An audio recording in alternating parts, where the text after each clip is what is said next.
जनवादी पार्टी की राजदंड पदयात्रा मऊ पहुंची। खबर उत्तर प्रदेश के मऊ जनपद से है, जहां जनवादी पार्टी की राजदंड पदयात्रा की शुरुआत आज बलिया से लखनऊ होते हुए दिल्ली को जाने वाली राजधानी पदयात्रा मऊ पहुंची है।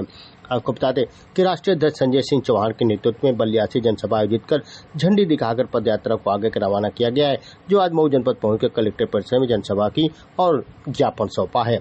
आपको बता दें कि राष्ट्रीय अध्यक्ष की चौहान के नेतृत्व में 2 अक्टूबर से लेकर 11 दिसंबर तक पदयात्रा दिल्ली जाकर जनसभा के साथ समाप्त होगी।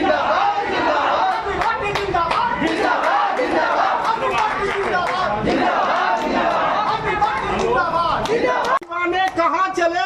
दिल्ली चले।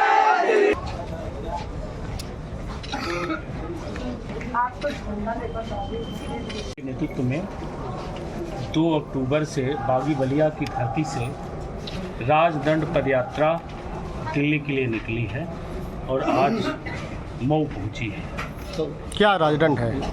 राजदंड पदयात्रा इस देश के प्रधानमंत्री से एक प्रश्न लेकर के निकली है कि जिस देश में लोकतंत्र है उस देश की संसद में राजदंड स्थापित करने की जरूरत क्यों पड़ी। राजदंड स्थापित करके देश के प्रधानमंत्री जी ने ये स्पष्ट संदेश दे दिया है कि आरएसएस का जो हिडन एजेंडा था कि हमें बाबा साहब भीमराव अंबेडकर के संविधान को कमज़ोर करना है, लोकतंत्र को कमज़ोर करना है और इस देश में पूंजीवादी और फांसीवादी सरकार ला करके 2 तरह का भारत बनाना है। एक श्रमिक वर्ग होगा और एक मालिक होगा। उस भारत के निर्माण की तरफ भाजपा बढ़ रही है, जिससे इस देश के लोगों को जगाने और बताने के लिए और प्रधानमंत्री से यह प्रश्न पूछने के लिए हम लोग दिल्ली के लिए निकले हैं। प्रधानमंत्री से यह भी हम लोग प्रश्न पूछना चाहते हैं कि आप 1 नेशन 1 इलेक्शंस की बात करते हैं, तो 1 नेशन 1 एजुकेशन की बात कब होगी?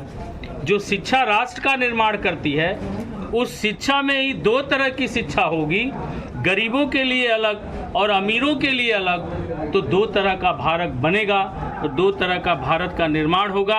एक श्रमिक वर्ग होगा, एक पूंजीपति वर्ग होगा, एक शासक वर्ग होगा।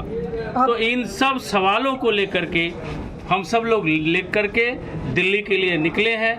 महिला आरक्षण बिल लाया गया, उसमें बैकवर्डों का आरक्षण क्यों नहीं दिया गया?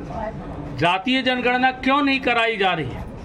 आर्थिक जनगणना क्यों नहीं कराई जा रही है कि किन लोगों के पास देश का कितना धन है और किन जातियों के पास देश का कितना धन है, किसके पास कितनी शिक्षा है, किसके पास कितनी नौकरी है। यह भारत का हर जात और हर धर्म का लोग जानना चाहता है।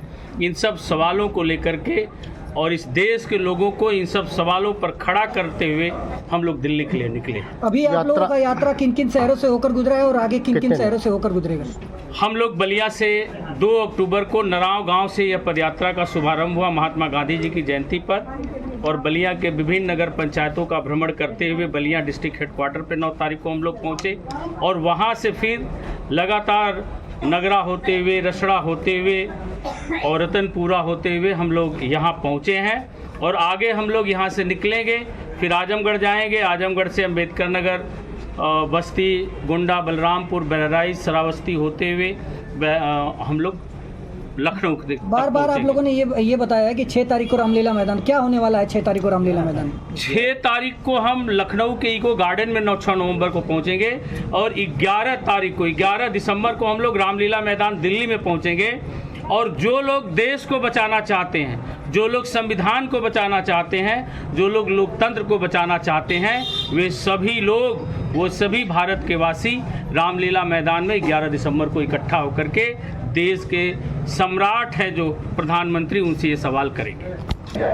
हर जाति ये चाहती है कि देश में किस जाति की कितनी संख्या है, उस अनुपात में उसके पास कितनी नौकरी है, कितनी संपत्ति है, कितनी संपदा है, कितने किसान हैं उसमें, कितने मजदूर हैं, कितने आईएएस हैं, कितने आईपीएस हैं, कितने इंजीनियर हैं, कितने डॉक्टर हैं, कितने सिपाही हैं। ये देश की हर जाति जानना चाहती है। तब पता चलेगा कि आरक्षण मिला है या नहीं मिला।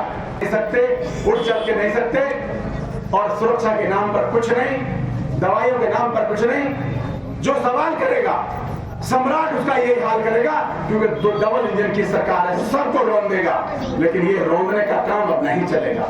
डॉक्टर संजय सिंह चौहान ने हम सब ने शपथ ली है। इन सवालों के जवाब 11 दिसंबर को दिल्ली के रामलीला मैदान